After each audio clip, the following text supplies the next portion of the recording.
Hello students, welcome to section 17. In this section we'll be looking at two questions from outside of our textbook. Here we have question number 1. I have alpha and beta are roots of a quadratic equation 3x square plus 21x minus 180 is equals to 0. We have to find the values for alpha plus beta, alpha into beta, alpha square plus beta square, and fourth alpha square plus beta square minus 4 alpha beta. So before we start, we know few of the answers. The first one is almost equals to minus b by a. The second one is equals to c by a. So all we need to do is compare our quadratic equation to the standard quadratic equation. So here I have 3x square plus 21x minus 180 is equals to 0. We have to compare this to our standard equation.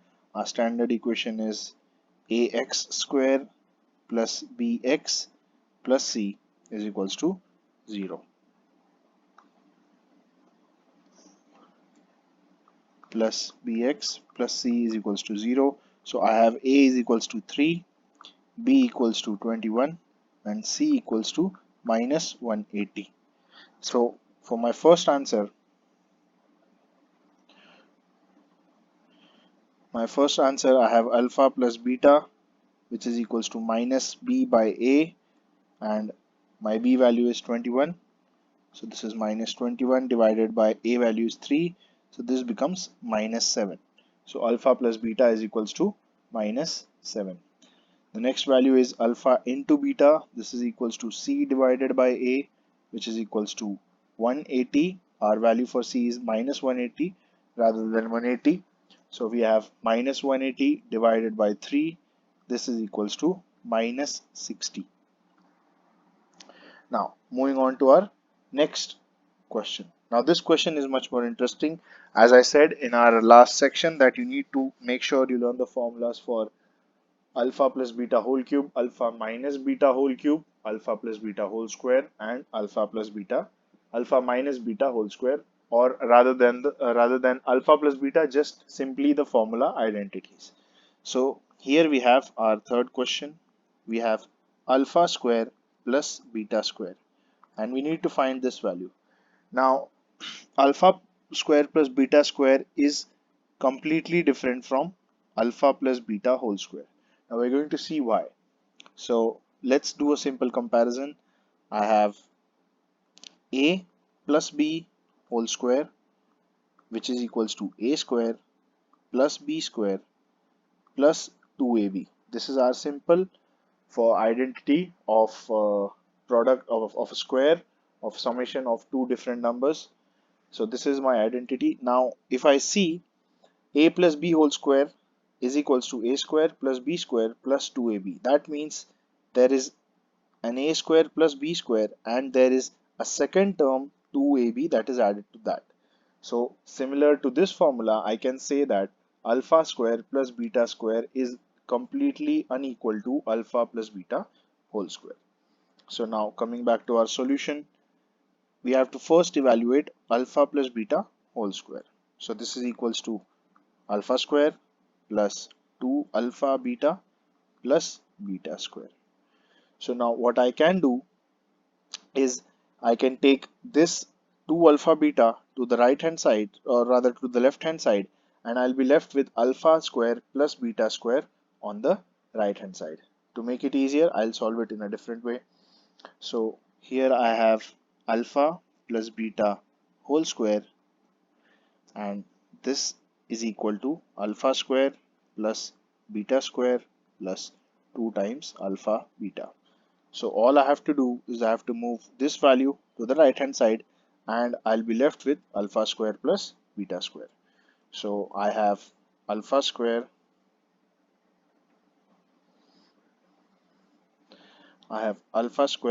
plus beta square is equals to alpha plus beta whole square. Now plus 2 alpha beta is coming to the right hand side, so this becomes minus 2 times alpha beta.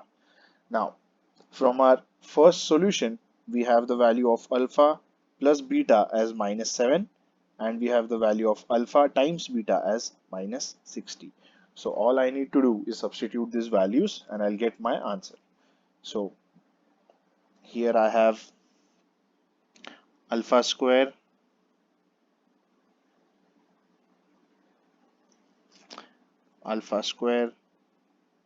plus beta square is equals to 7 whole square minus 2 times alpha into beta is minus 60. So this becomes alpha square plus beta square is equals to 49 plus 120, which is equals to 169. And this is my answer for my third sub question, 169. Now moving on to our fourth sub question. Our fourth sub question states that we have to find the value of alpha square plus beta square minus 4 alpha beta minus 4 alpha beta. Now from our third sub question we know that 169 is equals to alpha square plus beta square. So I can simply write from 3 alpha square plus beta square is equals to 169. So this is equals to 169 minus 4, and alpha times beta is minus 60. So I can write alpha times beta is minus 60. This is from 2 alpha times beta is equals to minus 60, and therefore I get 169 minus into minus is plus, and 4 times 60 is 240. So this is plus 240. So my value comes out as 409. This was our first question. Now moving on to a second question. Here I have x square minus alpha plus beta x plus 49 is equals to 0. Now if the roots are equal, find the value of alpha plus beta plus alpha beta. Now the question states that the roots are equal. So now as we have learned earlier that if alpha is equals to beta, that means the roots are real and equal. That means my delta or discriminant value will be equal to 0. So if the roots are equal, my discriminant value becomes 0, and my discriminant value is found out by b square minus 4ac is equals to 0. Now here my equation is x square. Here my equation is x square minus alpha plus beta x plus 49 is equals to 0. So my a value is equals to 1, my b value is equals to minus alpha, my b value is equals to minus alpha plus beta, and my c value is equals to plus 49. So all I need to do is substitute my values here and I'll get my answers. So I have b is equals to minus alpha plus beta whole square, and this is minus 4, a value is 1 and c value is 49. So this is here, this is equals to 0. Now minus alpha plus beta whole square can be also written as alpha plus beta whole square. This is equals to 4 into 49. I took the term that is constant to the right hand side, or there is a minute mistake here. This value is minus complete bracket alpha plus beta whole square. Now when I square the minus sign, it translates to 1 plus 1. So therefore I just straight up wrote the value as alpha plus beta whole square. So here I can say that alpha plus beta is equals to under root 4 into 49. What I did is I just took the square root of the previous equation.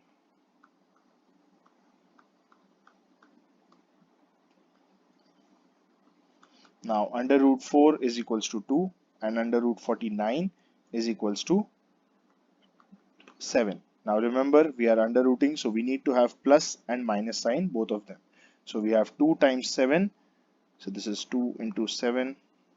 This implies alpha plus beta is equals to plus minus 14. Now we need to find the value of alpha plus beta plus alpha beta. So now here I have two values for alpha plus beta. One of them is plus 14 and the other one of them is minus 14. So alpha plus beta plus alpha beta will be equal to, there will be two values. The first one is going to be plus 14. Now remember, plus alpha beta is equals to our constant value. That means this value is my alpha beta value. So 49 is equals to alpha beta. So therefore I can simply write alpha beta as 49. This is 49. So this value comes out as 63. And in case number 2, I have alpha plus beta as minus 14. So this is equals to minus 14 plus 49 again. And this translates to positive 35. So that means my value is going to be either plus 63 or plus 35, as we have to account for both positive and negative numbers after the square root. Now once we are done with this, we'll move on to our practice set 2.5. In this practice set, I won't be solving much of the questions. Most of the heavy lifting has to be done by you. We'll be completing till question number 4 in this section, and we'll be completing the rest of the questions in the next section and moving on to our word problems for quadratic equations. In the next 2 or 3 sections, this chapter will be over and we'll be moving on to our Maths 2 section, in which we'll be covering chapter 1, which is similarity. Now back to question number 8. I have, or rather slide 8, we have practice set 2.5. I have here question number 2. Question number 1 activity is completely for you, because I'm not going to be solving for you everywhere. In the exams, you're going to be all by yourself, so you need to understand how to solve questions by yourself. So here I have question number 2. I'm going to solve sub question 2. We have to find the value of discriminant. So I have 2y square minus 5y plus 10 is equals to 0. We have to compare our equation to standard equation. I have ay square plus by plus c is equals to 0. So a is equals to 2, b is equals to minus 5, and c is equals to 10. Now discriminant delta is denoted by b square minus, is denoted by a triangle, and its value is given by b square minus 4ac. This is equals to minus 5 whole square minus 4 times 2 times 10. So this is minus 5 whole square is plus 25, and 4 into 2 into 10 is going to be minus 80. So the value of delta is equals to minus 55. Similarly, you can find the value for delta in the rest of the two sub questions. Now moving on to question number 3. Here I have, again I'm going to be solving sub question 2. We have 2y square minus 7y plus 2 is equals to 0. Comparing it to our standard form, ay square plus by plus c is equals to 0. I have a is equals to 2, b is equals to minus 7, and c is equals to plus 2.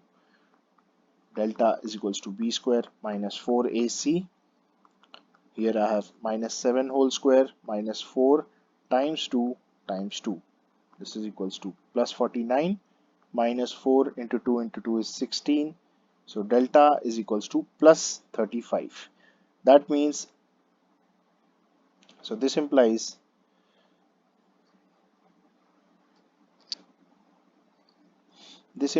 that delta is greater than 0. Therefore, the roots are real and distinct or you can write unequal. Both of the terms are correct. So the roots are real and distinct slash unequal. Both the terms are correct. You can use either one of them. It's all up to you. Now moving on to our last question for this particular video. We have question number 4. The question states that form the quadratic equation from the roots given below. So I'm going to be solving sub question 3. Here the two roots are alpha is equals to 1 by 2 and beta is equals to minus 1 by 2. Now our quadratic equation with two roots is given as x square minus alpha plus beta x plus alpha times beta is equals to 0. So all we have to do is substitute the values for alpha and beta in the equation. So I have x square minus the alpha value is 1 by 2 and my beta value is minus 1 by 2. Now the reason I have written the negative sign directly is because plus into minus is eventually going to result in a minus sign. So therefore I just skip the step. So here I'm going to have x outside of the bracket plus 1 by 2 times minus 1 by 2. This is equals to 0. So I have x square minus 1 by 2 minus 1 by 2 becomes 0. This is x, and this is 1 by 2 into minus 1 by 2 is minus 1 by 4. This is equals to 0. So my final equation becomes x square minus 1 by 4 is equals to 0 is my final quadratic equation. Now we are done with all of the questions for today. In the next section, as I said earlier, we're going to complete question number 5, 6 and 7. Now these questions are quite conceptually challenging, so make sure you practice the identities for a plus b whole cube, a minus b whole cube, a plus b whole square, a minus b whole square. This section will end now. Thank you.